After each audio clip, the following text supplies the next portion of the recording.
आप सभी दर्शकों का अन्नदाता में स्वागत है। चलिए अब रुक करते हैं अगली कड़ी की ओर।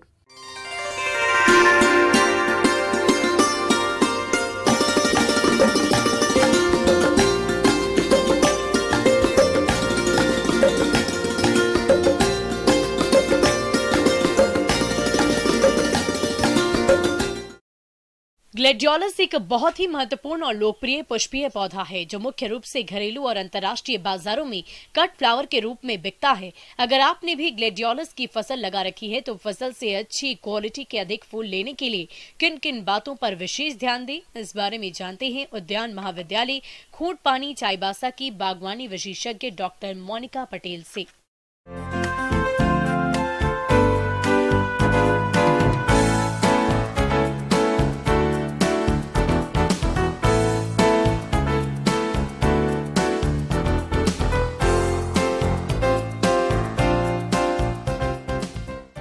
आपका जो आज तलवार फूल जिसको हम ग्लैडियोलस के बारे में भी ग्लैडियोलस बोल के बोलते हैं, उसके बारे में आज बताने जा रहे हैं। तो ग्लैडियोलस का जो फूल है अभी आपका 2 महीने का हो गया होगा। तो अब उसमें जो है आपका जो नाइट्रोजन है उसका जो पहले बार डोज आप जब बुनाई लगाए होंगे तब दे दिए होंगे। अब जो है उसका नेक्स्ट डोज देने का समय आ गया, क्योंकि अभी जो है नेक्स्ट इसका फ्लावरिंग टाइम है, फूल खिलने का समय है।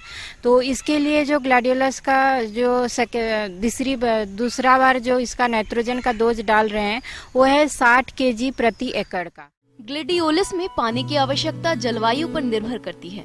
ग्लैडियोलस की फसल के लिए भूमि में पर्याप्त मात्रा में नमी होनी चाहिए। इसके अलावा ग्लैडियोलस में 6 से 7 दिन के अंतराल में पानी दें। जब पौधे में चौथी पत्ती बनती है उस समय स्पाइक की लंबाई बढ़ती है, इसलिए इस समय पानी की ज्यादा आवश्यकता होने के कारण सिंचाई का विशेष ध्यान रखें। साथ में बारिश के दिनों में खेतों में अधिक समय तक जल जमाव नहीं होने दें। कभी कभी ये होता है कि बहुत समय के लिए मतलब धूप आ रहा है, तो उस समय में हम 4 से 5 दिन का अंतराल में हम यहाँ पे पानी देंगे, क्योंकि अभी का जो समय है उस पानी देने के लिए बहुत ही मतलब इसको बहुत पानी का जरूरत है, क्योंकि ये अभी फूल खिलने वाला है अब हमारा जो क्रॉप है।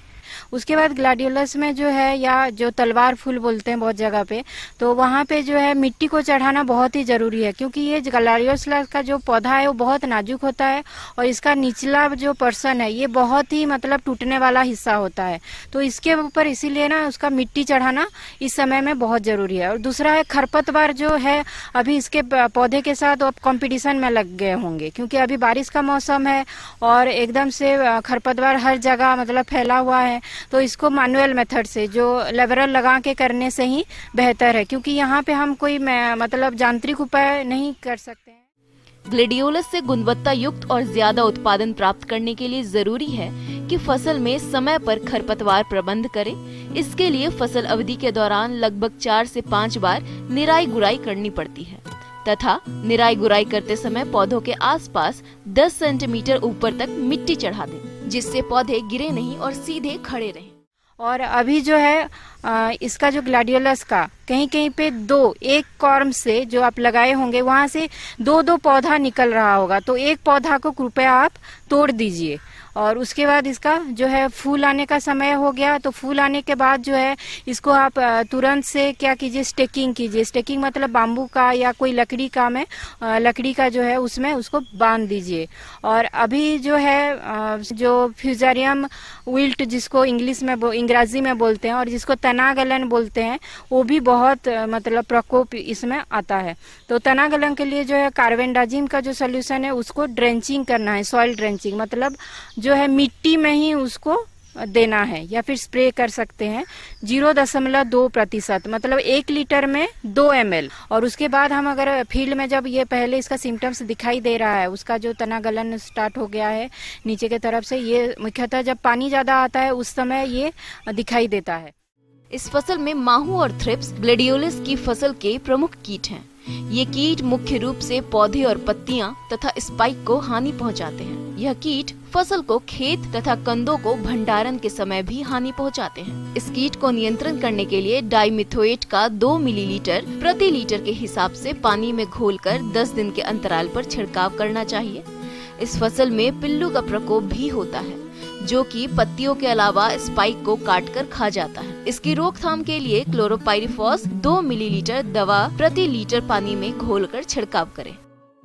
यहाँ पे और एक रोग का भी मतलब उपद्रव होता है जहाँ पे, लेकिन तना गलन से वो कम है, वो है ब्लाइट जिसको बोलते हैं। और जो ये जो ब्लाइट है इसका जो हम सिम्टम कैसे पता करेंगे, ये पत्ता के ऊपर आएगा और पत्ता के ऊपर ये आसी कलर का और धूसरिया मतलब जो मिट्टी का जैसे कलर है उस टाइप का, और बीच में येलो येलो थोड़ा उस टाइप का जो है सिम्टम मिक्स कलर का आएगा। तो ये जो ब्लाइट के लिए हम मैंकोजेब जो है वो 0.2% के हिसाब से हम स्प्रे करेंगे।